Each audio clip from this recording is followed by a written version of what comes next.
Hej, det är jag som är Anders Pihlblad. Ja, Anders Pihlblad också. Två Anders Pihlblad? Ja, det är perfekt. Det är perfekt. Det här måste vi reda ut. So, Anders Pihlblad, finally we meet. Finally. You have to tell me about yourself. You're not from Sweden. No, I'm not.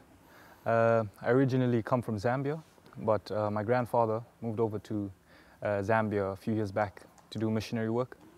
And from there on, he liked Zambia so much that he chose to stay, and he met my grandmother. And there they had 7 children, and one of them was my dad. So from there, my dad obviously came to Sweden for 7 years and had to go back because my grandfather passed away, and met my mom, and here I am. Yes. So your grandfather's name was? Anders Gösta Pihlblad. So we are quite a few Pihlblads now. 100%, quite a few. Quite a few.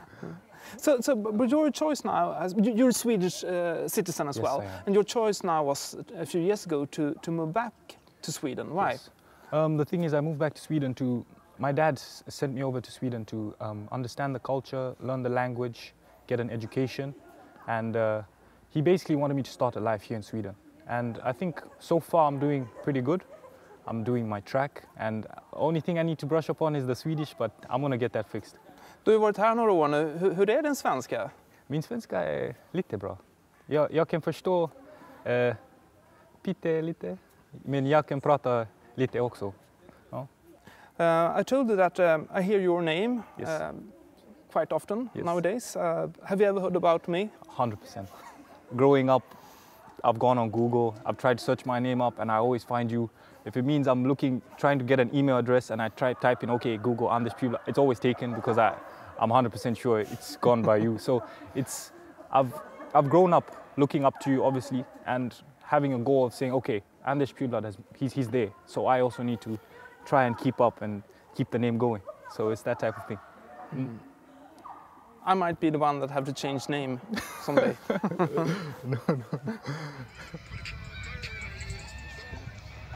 Oh shit, Anders closing the gap, he must gone. Shot! Anders!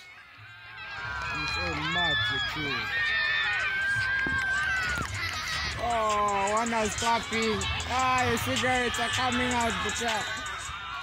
There is a reason why we're here. Because when you came to Sweden a few years ago, the day after you told me you came here. Yes. Tell me, what happened?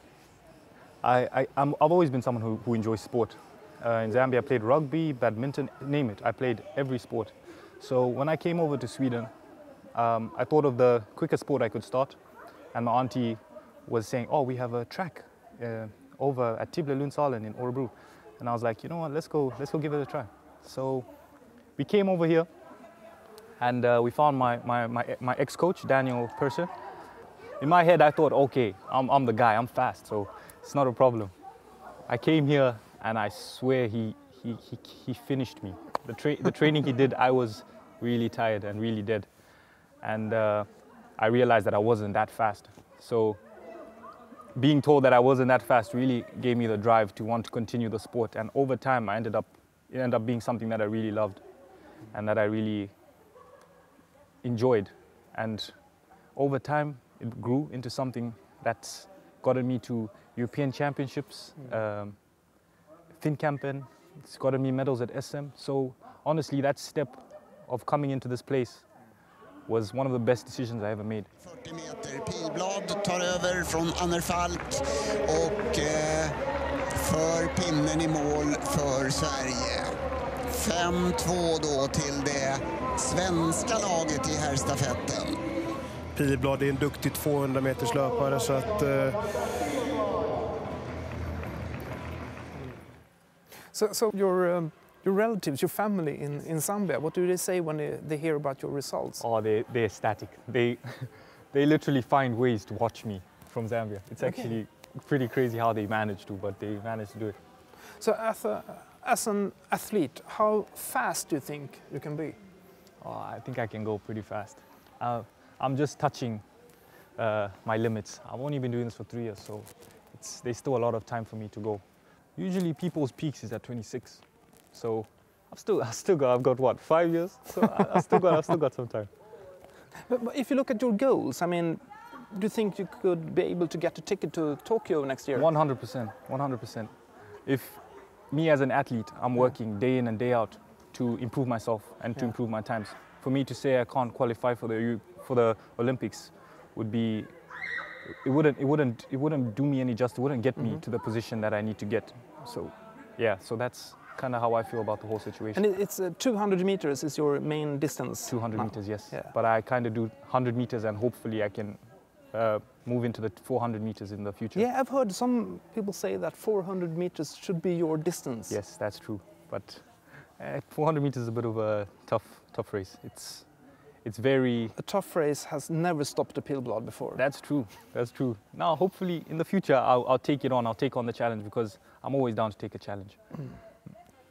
So when I sit in front of the TV next year, yes, and I watch the Olympics, I might see my name. Yes, 100%. You're gonna see your name. You're gonna see your name. I'm gonna work my hardest to get myself there. And there's also European Championships next year, so there's two competitions you should look out for. I'm looking forward to another race. No, me too. Pihlblad versus Pihlblad. Pihlblad versus Pihlblad. Come on.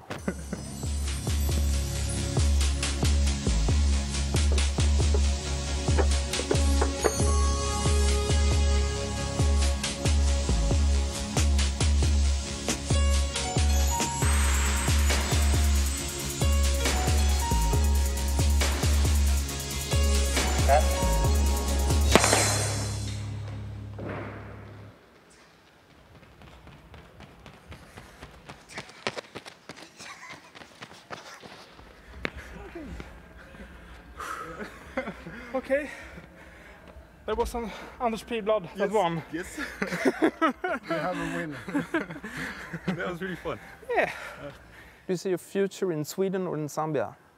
To be honest, that's actually a good question. I see a future in both, because the thing is, Sweden has got such good economy and there's good jobs and everything is flowing. But in Zambia, there's a lot of untapped stuff that people haven't done. So if me as a person can go into Zambia and copy what's happening here in Sweden and try and bring it to my home country, I think it would still benefit me. So it's something that I'll have to go with the flow to see where it goes.